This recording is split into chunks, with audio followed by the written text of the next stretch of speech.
Your counseling space is more than just an office. It's a space where healing happens. Think about it. For a lot of our clients, just walking through the door is a big deal. They're showing up with vulnerability, uncertainty, sometimes even fear. And the last thing that they need is a space that feels sterile, unwelcoming, or uncomfortable. Our job isn't just about what we say, it's also about the environment that we create. When someone walks into your office, what do they feel? Do they settle in with a sense of ease, or do they sit on edge? Every detail, chair placement, lighting, even the textures in the room can send a message about whether this space is safe, soothing, and supportive. Do clients feel like they can take a deep breath in here? Would they feel comfortable enough to sip a cup of tea or even eat lunch during a midday session? Creating an inclusive, welcoming space isn't about making your office look picture perfect. It's about designing an environment that supports the work of therapy itself. In this video, I'll talk about small but meaningful ways to set up your space so that both you and your clients feel comfortable and at ease. So let's talk about chair spacing. It's one of those small details that can make a huge difference in how a session feels for both you and your client.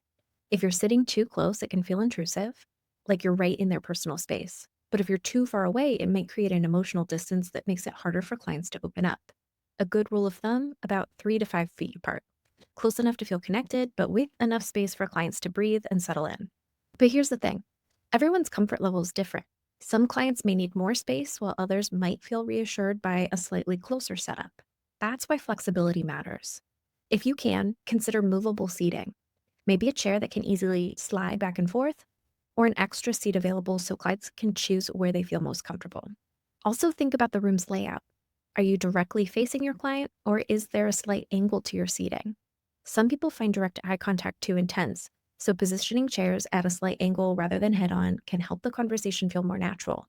Small adjustments like these can help create space where clients feel safe, in control, and able to engage in the session at their own pace. And the clock. Small but important. We have to keep track of time in a way that doesn't disrupt the flow of session. We all know a clock is necessary, but where you place it makes a difference.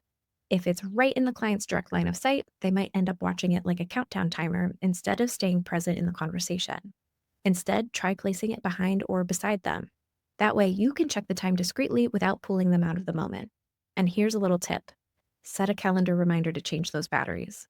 There's nothing more distracting than a silent stop clock that makes you wonder how long it's been frozen. And while we're talking about small details, think about everyday things that help sessions run smoothly. Are there tissues within easy reach? Clients shouldn't have to ask or get up to grab one in an emotional moment. A small, well-placed trash can is helpful, but keeping it slightly out of sight prevents it from becoming a visual distraction. And if your office tends to run cold, a soft, neutral tone blanket can be simple but a thoughtful touch. It's the little things. When they're set up right, no one notices them. But when they're missing, they can become a distraction. The goal is to create a space where clients can focus on the work, not the logistics of the room. Personalizing your office is a balancing act. You want the space to feel warm and inviting, but not so personal it shifts focus onto you instead of the client. One common question therapists wrestle with is whether to include family photos. A few subtle, professional-looking pictures can make the space feel well lived in and human. But too many, especially large, predominantly placed ones, can unintentionally pull a client's attention towards your life instead of their own. If you do include them, consider placing them in a less central spot, like on a bookshelf or a table, rather than directly in the client's line of sight. That said, an office that feels too sterile can be just as unwelcoming as one that's overly personal. The goal is to create a space that reflects warmth without making it about you. Books, artwork, or small decorative objects that reflect your personality can add a sense of comfort without becoming distractions.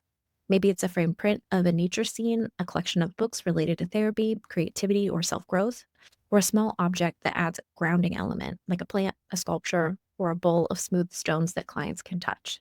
You might even want to consider a bowl of fidget toys. The key is intentionality. Every item in your space should contribute to a sense of ease, not curiosity about your personal life. When in doubt, ask yourself, does this add warmth for the client, or does it say more about me than it needs to? A cozy, well-balanced space helps build trust, making it easier for clients to feel safe and open up. Creating a space that supports neurodivergent clients isn't about making big, dramatic changes. It's about small adjustments that can make a huge difference in how comfortable somebody feels in your office. Sensory sensitivities are common, and the more we can anticipate them, the more inclusive and welcoming our space becomes. First, lighting. Harsh fluorescent lights can be overstimulating, even for neurotypical people. But for neurodivergent clients, they can be outright uncomfortable or dysregulating. Instead, aim for warm, diffused lighting, lamps with fabric or frosted glass shades, dimmable fixtures, or even adjustable LED bulbs can help create a softer, more comfortable atmosphere. If your space has natural light, consider sheer curtains to soften it and reduce glare. Next, let's talk about sound. Background noise can be a huge distraction for some clients. If your office picks up hallway chatter, outside traffic, or other environmental sounds, consider using a white noise machine to help create a more controlled sound environment. Sound absorbing rugs, upholstered furniture, or even simple weather stripping around the door can help reduce auditory distractions. If you use an air purifier, go for a quiet model to avoid adding unnecessary noise. Finally, think about textures and sensory friendly options. Some clients may benefit from having a soft blanket, a weighted pillow, or even fidget toys available. These small touches can provide a sense of grounding, helping clients regulate their nervous system during sessions. Even seating choices matter. Having a chair with a firm but comfortable support, rather than something overly rigid or deep, can help clients feel more at ease. In my office, I know I give them the option of a couch or an armchair, and clients definitely have their preference. Neurodivergent clients may not always verbalize what makes them feel safe or stressed, but when we take these factors into account, we can create an environment where they don't have to ask. Instead, they can settle in and focus on the work that they came to do. Color and texture might seem like simple design choices, but they have a real impact on how a space feels. When done well, they can help create an atmosphere that feels grounding and safe, allowing clients to focus on their work rather than feeling overstimulated by their surroundings. So let's start with color. Bright, bold colors might be fun in other spaces, but in a therapy office, they can be overwhelming or even distracting. Instead, think about muted tones, soft blues, greens, taupes, and other earthy neutrals. These colors are naturally calming and help create a sense of stability. Greens, for example, are associated with nature and restoration, while blues can be soothing and promote relaxation. And if you love color, you do not have to avoid it entirely. Just opt for softer, desaturated shades instead of intense or neon tones. And textures matter just as much as color. A space that's too sleek or minimal can feel cold, while too much visual clutter can be overstimulating. The goal is balance. Layering soft textures, cozy area rug, throw blankets, or a couple of accent pillows can add warmth without making their space feel busy. Choose seating that's comfortable but not overly plush, and aim for non-glare surfaces when possible, especially on desks or tables where a shiny finish can be visually distracting under bright lights.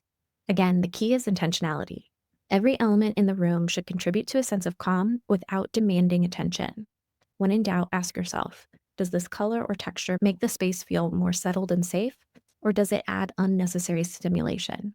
A thoughtfully designed office helps clients feel at ease, allowing them to focus on growth rather than the environment around them.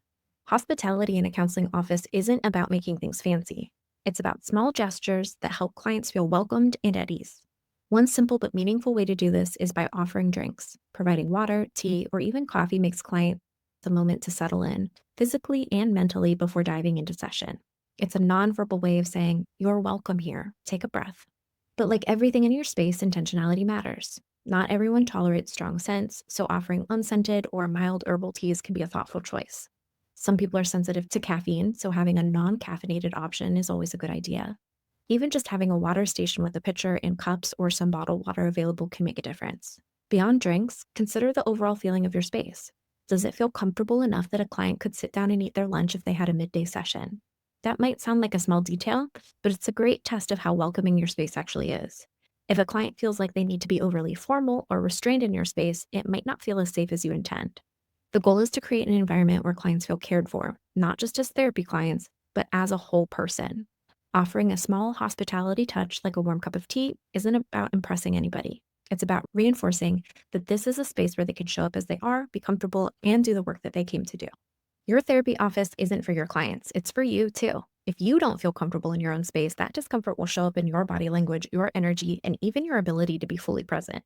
A space that feels good to you is more likely to feel safe and inviting for your clients as well. Start with the basics. Is your chair actually comfortable for long sessions? Are you sitting in a way that supports good posture, or are you shifting around and adjusting all the time? What about your sight lines? Can you see the door without it feeling like you're on high alert? Do you have everything you need within reach, or are you constantly getting up to grab things? These little details add up, and when your space is functional for you, you'll show up more relaxed and grounded. And at the same time, think about how clients interact with the space. Therapy can feel vulnerable, and small choices can give clients more autonomy over their own comfort. Offering a choice of seating, maybe a couch or a chair, allows them to pick what feels best for them. Soft, adjustable lighting can help clients feel more at ease, especially if the bright overhead light feels harsh. Even small gestures, like letting a client decide whether they want a weighted pillow or a blanket during a session, can give them a greater sense of control. If you're working virtually, the same principles apply to your telehealth setup. A cluttered or distracting background can pull focus away from the session, while a clean, simple setup helps maintain a sense of professionalism and calm. A bookshelf, soft color wall, or even a plant in the background can add warmth without overwhelming the space. And lighting is just as important in virtual sessions. Sitting near a window or using a soft lamp in front of you ensures that clients can see your face clearly without harsh shadows. And just like in person sessions, think about noise. Using headphones or a white noise app can help minimize distractions on both ends. And the goal isn't to create a perfect space, it's to create a space that works for both you and your clients. When you're feeling settled and when your clients feel like they have some say in their comfort, it strengthens the therapeutic relationship. A well thought out office or telehealth setup supports the work of therapy and the sense of safety and trust that makes the work possible.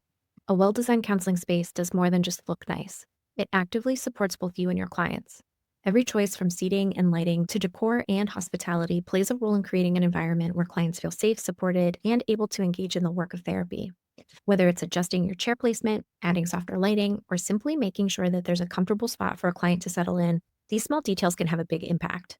And this isn't about making your space perfect. It's about making it feel right for the work that you do and the clients that you serve. So, what's one thing that you might change about your space to make it more welcoming? Let me know in the comments. I'm really excited to hear what you have to say.